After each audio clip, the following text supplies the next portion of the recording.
एक एक उभी सुद्धा तुम्हाला चल चल सांगतो. आता तुमचं कशाचं मंदिर आहे माऊली? ती म्हणलात संटवाई ती, बरोबर आहे. आपल्याकडे 8 सटव्या आहेत. किती सटव्या? 8. तर ती 5व्या क्रमांकाची ती अलग अलग. आणि तिचं काम काय माहिती का? जन्माला आलेल्या बाळाच्या कपाळावर आपण जे काही दिवा लावणार आहेत ते कुछ हेडलाईन्स ती टाकतात. मी म्हणत नाही, ज्ञानावर शब्द आहे का? माऊली म्हणतात का 6वीची राती जीवी लावण्या न विसंबीजे वाती. माऊली म्हणले 5वीचा दिवस हा 6वीचा असतो. 4 दिवस त्या बाळाचं कपाळ कोण असतं आणि 5व्या दिवशी 6वी ती अक्षर टाकती. मग ती अक्षर टाकत असताना तिला व्यवस्थित दिसावं म्हणून आजीबाई रात्रभर त्या बाळापाशी काय लावतात? दिवा लावतात. अखंड दिवा लावावा हे ज्ञानोबारायांनी 800 वर्षापूर्वी सांगितले. म्हणजे संतवाई आहे हे लक्षात घ्या. विठ्ठल विठ्ठल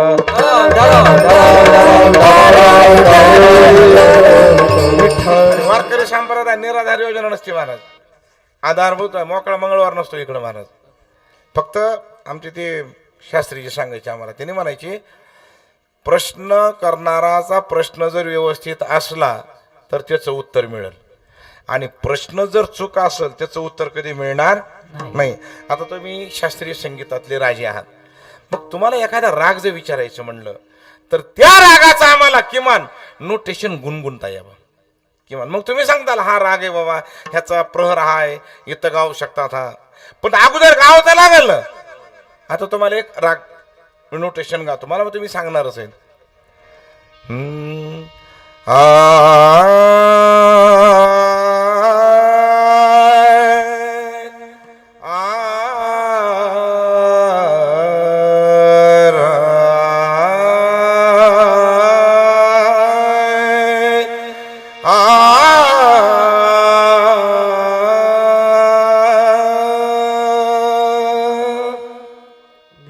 रूप भक्ती दे, देह रूप शक्ती दे, सत्यम शिवम सुंदरा,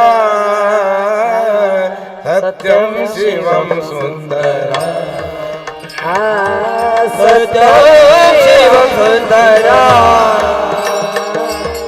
सत्यम शिवम सुंदरा.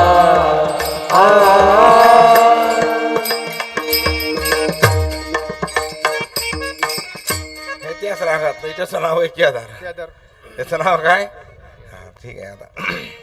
आता हे राग सांगितलं तुम्ही. आता अजून एक राग विचारतो. ते सांगितला की खजिनदार कुठे गेले? खजिनदार आपलं पाकिट त्यांना द्या. पण ते राग सांगितलं पाहिजे बरं का माऊली. तुम्ही साक्षीदार आहे त्याचे. सांगेल त्याला ना. हा सांगेल त्याला. हो मी सांगितलं तुम्ही सांगितलं तुम्हाला पाकिट काय त्याचे तेवढं तुम्हाला मिळून जाणार काय त्याचे. फक्त राग सांगा. पण आता तुमचा वेळ सुरू झाला आहे साहेब. आता करू कॉम्प्युटर ऑन. हा हॅलो कॉम्प्युटर ऑन. सुरू झाला वेळ.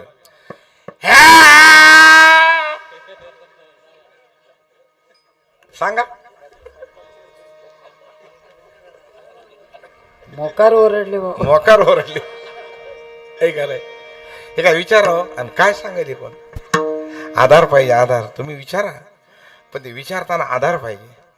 नाही ते शास्त्री सांगायचे आमचे प्रश्न करताना प्रश्नकर्त्यांनी प्रश्न विचार करून करावा नसता. प्रश्नकर्त्याला तोच प्रश्न प्रश्नात टाकल्याशिवाय राहत तो जगातला सर्वात मोठा प्रश्न होईल असं म्हणतात ते. विठाला विठाला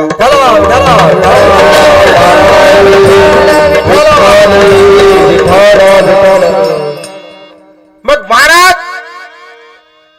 1000 वर्षाचं जे भांडवल आहे हे आळंदीत होतं महाराज. आणि आज अख्ख्या महाराष्ट्रात नाही जगात प्रसारित आहे ते ज्ञान. ही ताकद आहे ज्ञानोबारांची.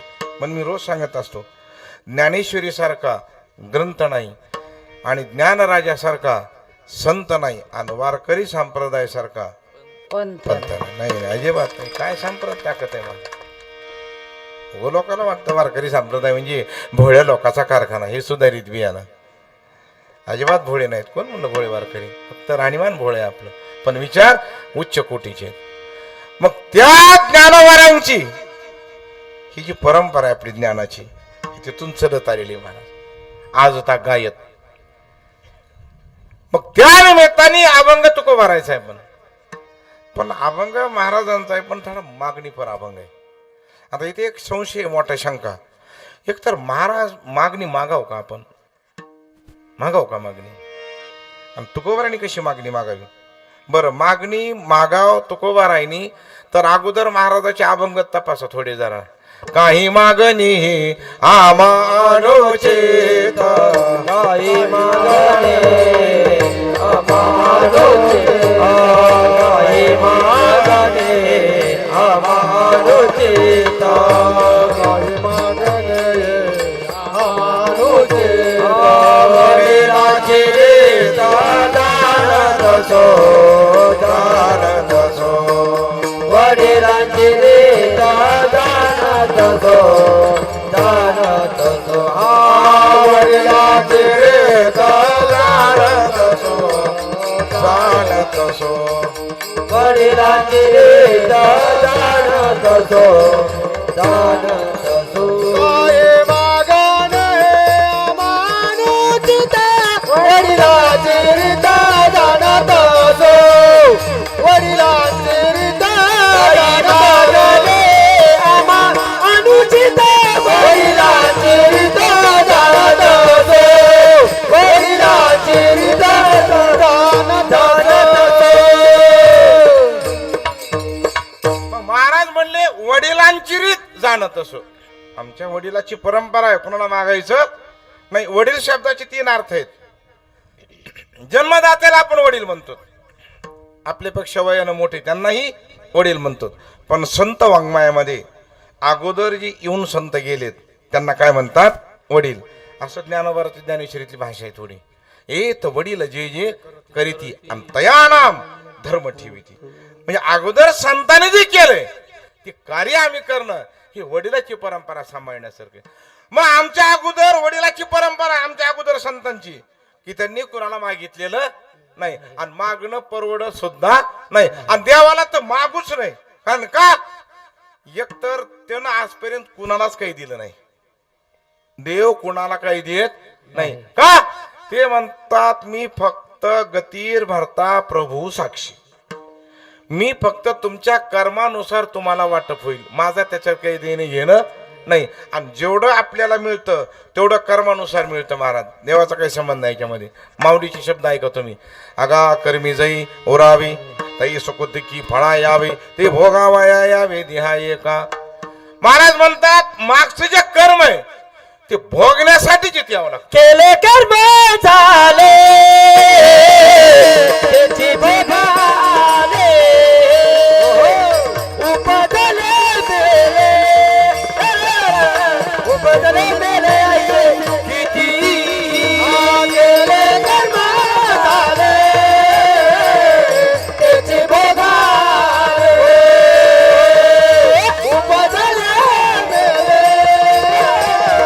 उपजले मेले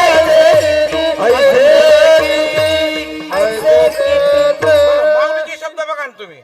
माऊली म्हणतात हा रोग काय रोगिया आणि आवडे दरिद्र दरिद्रिया, परी भोगणे लागे बापा बळीया. आदृष्टी माऊली म्हणले आजारी माणसाला रोग आवडत नाही, गरीबाला दरिद्री आवडत नाही, पण कर्मानुसार भोगल्याशिवाय पर्याय नाही. बरं, ब्रह्मांडाच्या मालकाला सुद्धा महाराज कर्म भोगावं लागलं. कर्मे दशरथ वियोगे मेला आणि कर्मे राम वनवासा. मग आपलं काय तिथं आता, त्यांनाच कर्म चुकलं नाही. मग महाराज म्हणले तुम्हाला मागायची काय गरज आहे आम्हाला. बरं, मागणीतले 2 प्रकार, एक तर परमार्थाबद्दल मागाव किंवा प्रपंचाबद्दल.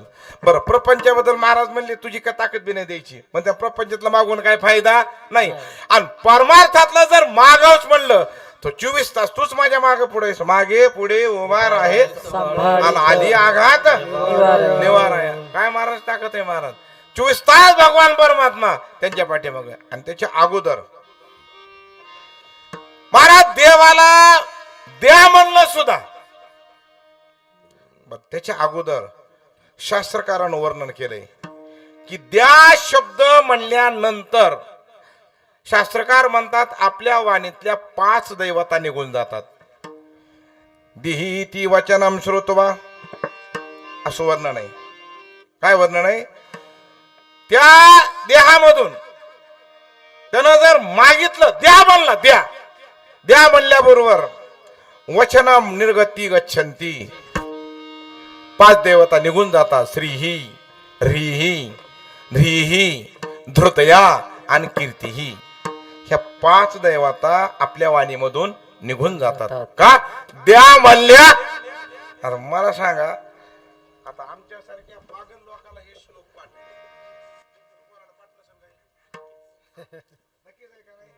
करू शिकामूर्त ह्याच्यावर करू शिकामूर्त. आवडलं मला तुमची भाषा. कारण आमच्या सारख्याला हे श्लोक पाठ आहे, पण तो कोणाला पाठ नसेल का? मग महाराज तुम्हाला माहित नाही का? देही ती वचनम श्रुत्वा देहस्था पंचदेवता वचनम निर्गती गच्छन्ति श्रीही ह्रीही धीही धृतय आणि कीर्तीही. हे 5 देवता द्या म्हणल्याबरोबर निघून जातात. पण तुम्ही शास्त्र वाचलं नाही का महाराज? आणि ह्याचा विचार करा ना थोडा. असंच आपण ठरवलं आपल्या बुद्धीनं, तर तुकोबाराणीच आपल्या कीर्तनकाराला आचारसंहिता लावली. कोणती? पाहोनिया ग्रंथ आणि करावे कीर्तन. महाराज म्हणले ग्रंथ बघा आणि मग कीर्तन करा. आता म्हणणारे तुकोबार आहे आणि त्यांना हे वाचलं नसेल असं कसं म्हणता येईल? वाचलं होतं, माहित होतं, तरी पण द्या का म्हणतात? त्याचं एक कारण आहे, महाराज द्या म्हणण्याचा सुद्धा अधिकार महाराजांनी एका अभंगात संधी ठेवली आपल्याला. चाकरी वाचून आणि घेणे अनुचित वेतन. सेवा करून मागायला काही अडचण नाही, सेवा करून मागा, सेवा करून. मग महाराज तुम्ही सेवा केली काय? मग नंतर मग केली जर असेल तर किती वर्षाने केली? आपल्याला माहिती, बोलोबा महाराज 8 पिढ्यापासून आपल्याला ज्ञात आहेत. त्याला एवढी सेवा, ठीक आहे महाराज 8 पिढ्यापासून सेवा केली. महाराज म्हणजे ह्या झाल्या इथल्या 8 पिढ्या, इथल्या झाल्या 8 पिढ्या. महाराज आपल्याला किती जन्माचा कळाला अंदाजा? आपल्याला किती जन्माचा कळल? जन्माचं दुपारी काय खाल्लं त्याचं कळ ना. जन्माचं अहो, काही माणसं घरून निघाल्यावर त्यांना माहित नाही कुठं जायचे ते अजून. सकाळी सकाळी एक जण बाहेर आलं, राम राम म्हणलं, राम राम. कुठं? कुठं बी ठरलंच नाही कुठं जायचं ते. तसाच बस स्टँडवर गेला, कोणती गाडी पाहिजे? कोणती जमती म्हणला. तुला जायचे कोण्या गावाला? तसाच रिकाम्या बसमध्ये बसला. कंडक्टर म्हणजे बोला तिकीट तुमच्या मनावर. तुला जायचंय कुठं पांढऱ्या? जायचं ठरलं नाही तर यायचं काय महाराज? आपलं दिशाहीन जीवन आहे आणि माणसं मोकार चर्चा करतात लय हो. मग ज्ञानोबा सुद्धा म्हणले तुम्ही चर्चा करा, पण कोणती? कृष्ण विष्णू हरी गोविंद या नामाचे निघल प्रबंध, माझी आत्मचर्चा विषद उदंड गाती, ही चर्चा करा तुम्ही. पण काही काही चर्चा वर्तमानपत्र घ्यायचं आणि सिगारेट घ्यायचं हातात. काश्मीरचा प्रश्न गंभीर आहे, आपल्या घराचा गंभीर आहे त्याच्यापेक्षा. काश्मीरचं ते बघते ना तिथं बसलेली. आपलं घराचं बघा ना, ऊस लावायचं बघाव, पाणी कसं येईल ते बघाव. हा मोकळे बोलतात महाराज, मोकळे. आम्हाला बोलते तसं महाराज, आम्हाला सण करावं लागतं 10-5 रुपयामुळं. अहो मी एवढा चालू असून मला फशी देत, बाकी काय सांगावं महाराज? अहो आई साहेब लय मला फशी देत, काय सांगा. मला एक जणांना 10 रुपये दिले पाया पडून. म्हणलं कमाल, कधी रुपये देत नाहीत, 10 रुपये काय करावं? कुठंच चल नाही. आता मी काय पिगमी एजंट आहे का काय? अहो एक जणांना 50ची नोट दिली ती मला घडी करून, मी टाकली खिशात. म्हणजे घरी गेल्यावर आम्हाला हेड ऑफिसला द्यावं लागते ना. बोल भवानी माते की आई राजा आईचा. जगदंबेकडे दिली ती नोट. हे दुकानी गेले सामान घ्यायला. सामान घेतलं, दुकानदार हुशार असतात, त्यांनी गल्ल्यात टाकताना उघडली नोट. ते म्हणला बाई नोट वापस न्या. ठेवली काय झालं? ते म्हणला अर्धी 50ची ना अर्धी 10ची. ती नोट पुन्हा माझ्याकडे तशीच. आज ती कसली आणली? आता दिली ती आणली. म्हणलं आपल्याला तरी काय माहिती आता कशी आलीत मध्ये नोटा त्या. आता ते म्हणजे अर्धी 50ची अर्धी 10ची. म्हणलं बरं. मग आळंदीला गेलो आमच्या महाराजाकडं, पाया पडून ती नोट त्यांच्या पायावर ठेवली. महाराज म्हणले 50 रुपये? राहू द्या म्हटलं, आता कीर्तन येईल आता द्यायलेत पैसे. अरे 50 रुपये दिले, इकडे म्हणजे इकडे इकडे हा इकडे. त्यांनी 100ची काढली आणि मला दिली. मी म्हणलं बाबा माझ्या हातानं पाप झालंय का. म्हणलं माझी ती 50ची नोट उघडून बघा ना. ती म्हणले माझी 100ची बघ ना उघडून कशी. एकीकडे 100ची मध्ये 2ची, इकडं 5ची त्याला 3 तिकडं. आता तरी आई साहेब आता तुम्ही चपात्या नंबर 1 केल्या बघा त्या. नाही तर पहिल्या चपात्या नाही चपातू असल्या जाड चपात्या. जेवायला गेलो मी, म्हणलं काकू मला अर्धी चपाती आणा. त्या काकूने 2 मुलं पाठवली चपाती आणायला. म्हणलं काकू मुलं कुठे गेले. म्हणलं चपाती आणायला. म्हणलं दोघं कशाला. म्हणल्या काल तिघाला उचलली नव्हती.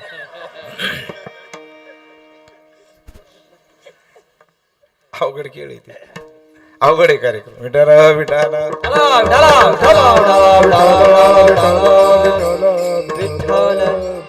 मग महाराज आम्ही त्या का म्हणतो, कारण 8 पिढ्याचं सांगू नका आम्हाला. तुकोबार आहे कृतयुगापासून भगवंता बरोबर आहेत. कृतयुगामध्ये तुकोबार आहे, भक्त प्रल्हाद होते आणि एकच भजन होतं त्यांचं, नारायणाय नारायणाय नारायण हरी नारायणाय. एकच भजन. पण वडिलांचा विरोध, हिरण्यकश्यप त्यांचे पिताश्री. तेव्हा एक हिरण्यकश्यप होते, आता लाखांनी हिरण्यकश्यप होई सध्या. भलता परमार्थाला विरोध महाराज हिरण्यकश्यपचा. एवढंच नाही, त्यानं राज्यामध्ये नियम लावला, ज्याच्या मुखामध्ये भजन येईल. बोला पुंडलिक महाराज आता कोण भजन करेल. कुणीच भजन करेना महाराज. राजा आहे तो. नियम लावला त्यांनी, आचारसंहिता लावली, भजन करायचं नाही. पण मुलगा जन्माला आला हरिभक्त परायण. काय ताकद असेल महाराज, तेच भजन करायला लागले. ही वार्ता हळूहळू गावात कळली. लोक म्हणले प्रधानजी आचारसंहिता घरासाठी का राज्यासहित आहे. ते म्हणले सगळ्यासाठी. मग राजाच्या घराला सवलत कशी. म्हणले कस काय, त्यांच्या घरात भजन चालू आहे. प्रधानजी म्हणले कोण करताय, तुम्ही जाऊन बघा. पाहिलं तर प्रल्हाद भजन करू लागले. अरे म्हणले घोळ झाला सगळा. आता मग वडिलाला सांगितलं, सरकार तुमचाच मुलगा भजन करू लागलाय. राजा म्हणला हे कस काय असेल, हे कस काय भजन करत असेल. मला माहिती बघा महालामध्ये ते भजन करू लागलं. मग हिरण्यकश्यपनं समजून सांगितलं आणि प्रेमानं सांगितलं, बाळा तू काय भजन करू नकोस, कारण मी काय हरिभक्त परायण नाही, मी तुला विष पाजून मारील. प्रल्हादजी म्हणले बाबा तुम्ही मला विष द्यायची बी गरज नाही, फक्त विष आणून द्या, विष आम्हाला आणून द्या. महाराज प्रल्हादाने विष प्राशन केलं, पण काही झालं की नामाची ताकद आहे महाराज. कशी ताकद आहे, नामाची. अनेक प्रयोग केले भागवतामध्ये.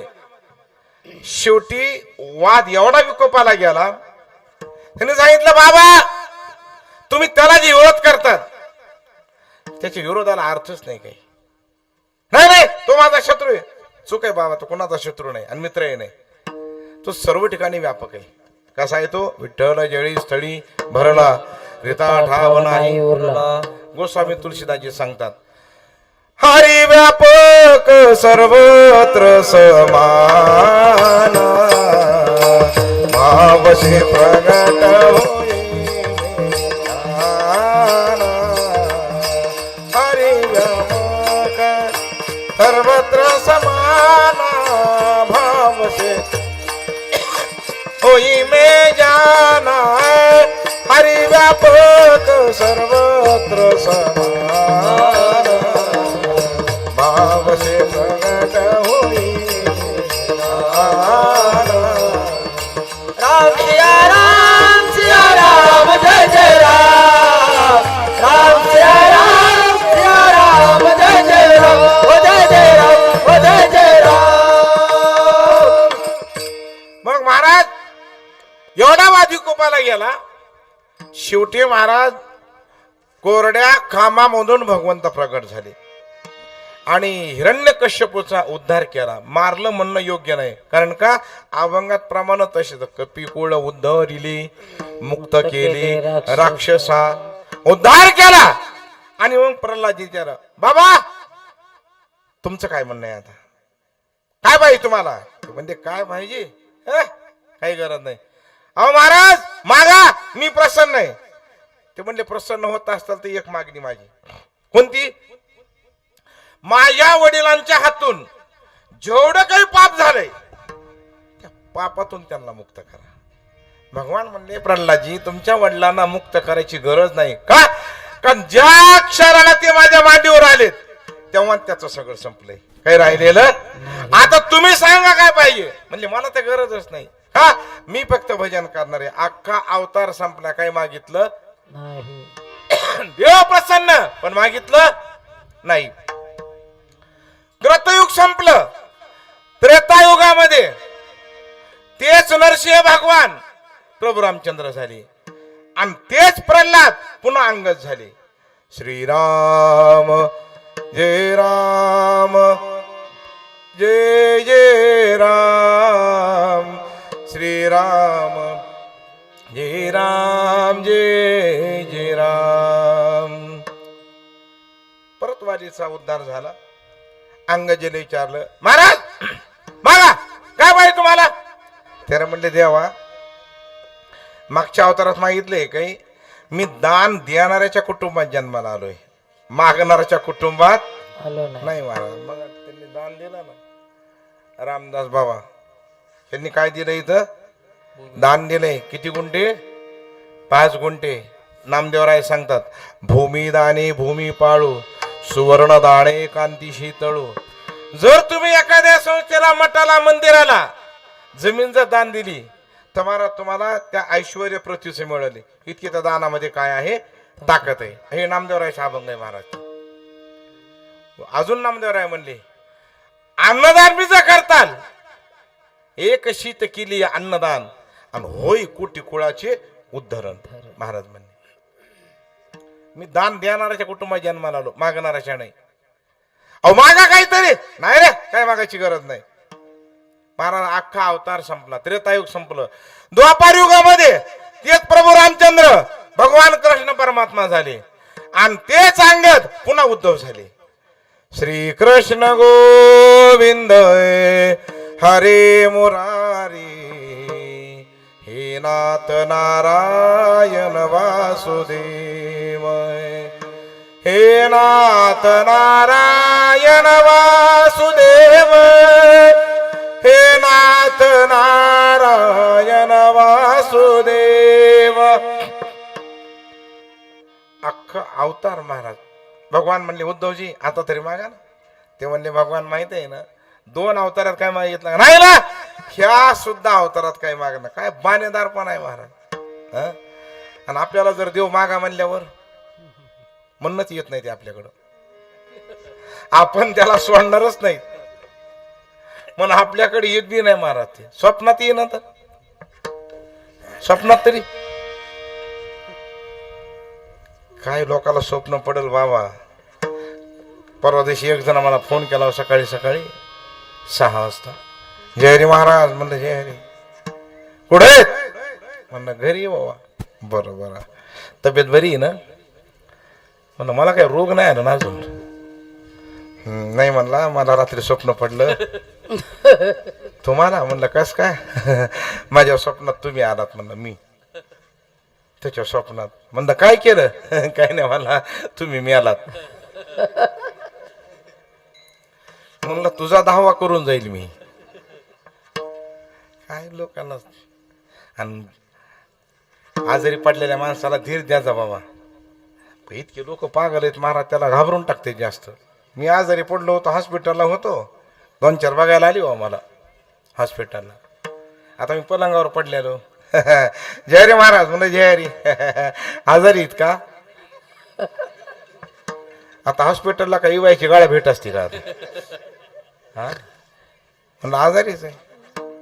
बरं काय तू काही नाही.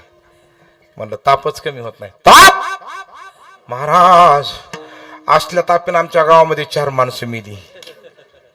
राहते का 5 जोगी दळभद्री गिराय का महाराज नाही दळभद्री अवतार संपला अख्खा आणि तेच भगवान कृष्ण परमात्मा कलियुगामध्ये पुंडलिकाच्या भावार्था गोकुळे होणी झाला येता आणि तेच उद्धवजी युगाचा भक्त नामा उभा कीर्तने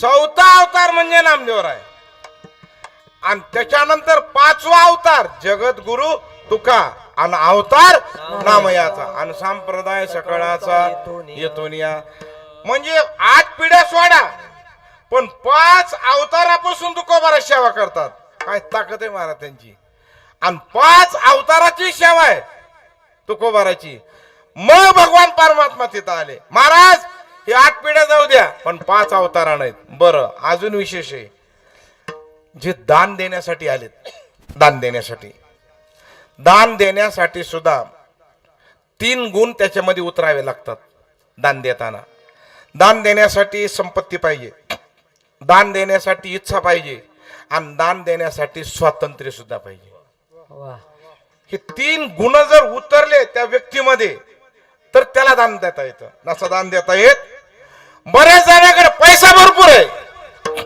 खूप पैसा आहे देण्याची इच्छा आहे पण त्यांना विचारावं लागतं त्या जर म्हणल्या ठीक आहे ए बोल ना रे कोण बोलत बडबड करू नका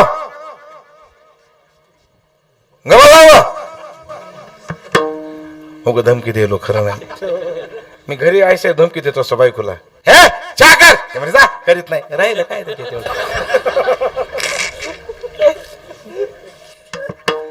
हॉटेलमध्ये घ्यायचं काय त्याची जोडी विशेष शिकून घ्या हा नाहीतरी लेकरं तरी आम्हाला घाबरतात का तुम्ही सांगा आता काही लेकरं रडताना घरी गेलं का नाही बाबा ती भीती घालतात गावात बाळ्या माळ्या गावास बुवा बुवा अरे बुवा म्हणजे काय भूत बांगला आहे का काय गावात बाळ्या महाराज धरून नेतील